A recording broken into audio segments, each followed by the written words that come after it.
The moment I found out my husband was celebrating his mistress's birthday, again, my world finally went gray. I walked to the balcony of our penthouse, the city lights a blur of indifferent glitter below, and prepared to jump. Just as I pulled myself onto the ledge, words began to flash in the air, shimmering like a digital mirage against the night sky. OMG, don't do it. In the future, that man will be on his knees licking your boots. If you die now, you'll miss him begging for you back. You don't believe US? Fine. In exactly 2 minutes, your husband is going to text you. He'll tell you to draw him a bath and wait for him to come home. I hesitated, half incredulous, half intrigued. And then, precisely 2 minutes later, my phone buzzed on the patio table. It was him. I came to believe these messages were here to help me save my marriage. So when my husband came home, I did exactly what they told me to do. I opened the door, a silk robe caressing my skin and a fresh, angry red hickey blooming on my neck. The sound of the key turning in the lock sent a jolt through me. I took one last, deep breath and pulled the door open. Ethan was propping up a drunken Tessa, his suit reeking of a cloying mix of perfume and whiskey. His brow was furrowed in that familiar, preemptive way, his excuses already forming on his lips. She's drunk, I have plans tonight. My voice, as smooth and placid as still water, cut through his prepared speech. He froze. I stepped aside, creating a path for them into the marble foyer. Go on, get her settled, I said with a serene smile. Take a shower and get some rest. Don't worry about the mess. The housekeeper will handle it in the morning. The string of calm, considerate words, so unlike the hysterics he was expecting, left him utterly stunned. Ethan's gaze, finally pulled from his shock, landed on me. For the first time in years, he looked at me like he was seeing a stranger. The black silk slip dress, a relic from a time before I'd made myself small for him, clung to curves he'd long ignored. And then his eyes found it, the garish, purple-red mark on my neck. His face darkened instantly. What is that on your neck?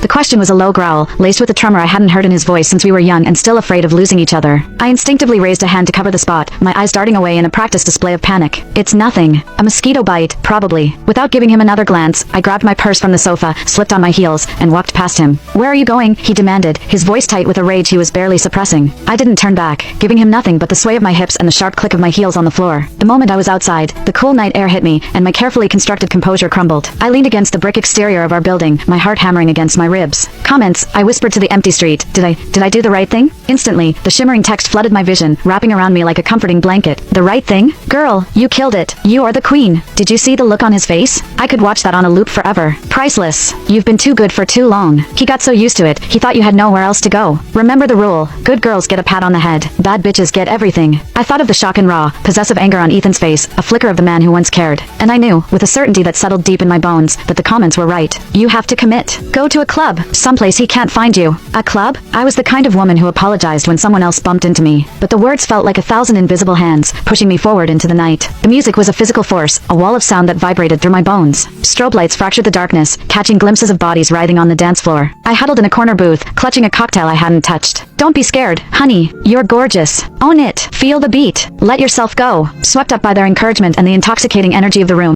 Click the link in my bio to get the full story for free.